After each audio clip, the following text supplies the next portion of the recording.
Hey guys, it's Robin, RsIslandCrafts, and welcome to my studio. This video is going to be a part 2 add-on to the tutorial for how to make these little squares here. One of you wonderful people mentioned that, hey Robin, great video, except you forgot to show us how to cut them and to give us the final measurements and such. I'm really sorry about that. I had recorded all of that, but for some reason it got deleted and did not get uploaded and I didn't catch it. So let me go ahead and pop that footage in here for you. And that is what my block looks like right now. It looks like, oh my gosh, how am I gonna figure out how to square that up to that? I have all of this extra because we're going to be trimming this to where it comes to a point. Remember my squares here, you can see how much bigger they are. Because I find it easier to make this larger and then trim up that excess than to try to get everything exactly perfect. I take this over to my pressing station and I'm going to line up the gray here, just as if we were nesting the seams, to split this bit in half, and I'm going to give it a press all the way down the end. And that's going to give me an area that I can use to line up the diagonal on my ruler so that I can trim this square up. Now we are going to be trimming these up, this one specifically with the measurements I gave you, to 5.5 inches. If you're using larger blocks, you're going to know your measurements to square it up to. The video I have linked down below where I show you how to make it with just this one scrappy strip in the center without the accents. I tell you how to figure out your different measurements and to make different size blocks. But we know these are going to be 5.5 inches square.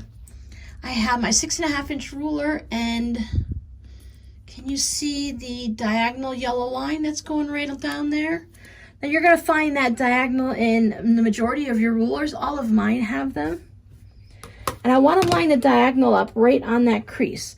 Now I know I'm going for a 5.5 inch square.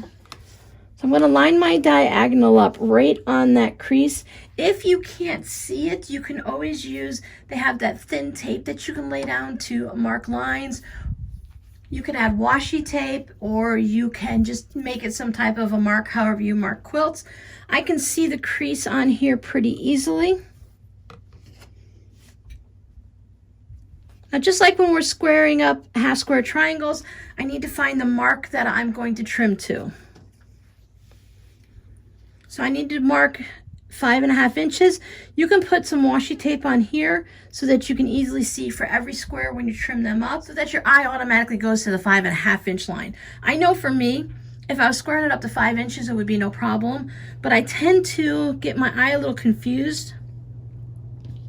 Sometimes when I look, I'll have it at 5.5 inches here, but I'll have it at 5 3/4 there. So by marking just a little bit with the washi tape, it helps my eye zone in. So I cut mine all the same size. I'm going to look and I'm going to follow the 5.5 and make sure that I have it on the fabric here, but also up there. So my point is hanging off. So I know I need to slide that down.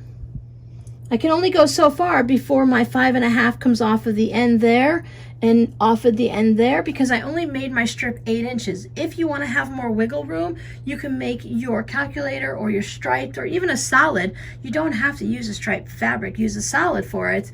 You can have it a little bit longer, maybe cut it at 8.5 inches or 9 inches. Sometimes we need to create more scraps in order to make the process easier. When you very first start out doing blocks like these, sometimes it's better to make it a little too large and trim it down. Maybe don't cut all of your fabrics at once. Maybe just cut enough for 5 or 6 blocks. Do one block first so you know what you're doing and you can get the feel of it. And then maybe cut another 5 or 6 of them a little bit larger. And then as you're finding your rhythm and you're getting more comfortable with the block, then you can go ahead and cut your pieces down smaller. So I have mine lined up at 5.5. I'll trim this way. That way. So yes, we are losing some bits, but if you're a crumb sewer, then you've got some perfect spots right there to do some crumb blocks. And otherwise, I don't think we lost all that much.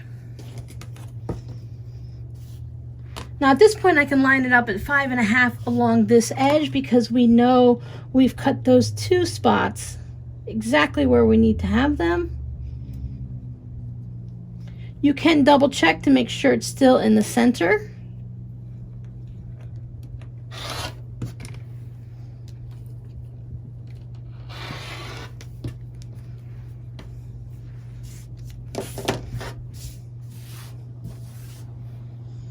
So there we go. We have our next block. Huge thank you for the viewer that pointed it out to me. Thank you so much. I do appreciate with constructive criticism if you let me know that there's something wrong in the video.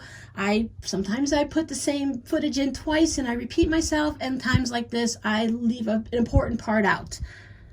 So I'm really glad you guys are going to have that information, and I will put links to that video down here, and during this video I will put links back to this video so that way everyone can get all the information they need. Thank you so much for your patience and understanding, and I'll see you in the next video. Bye!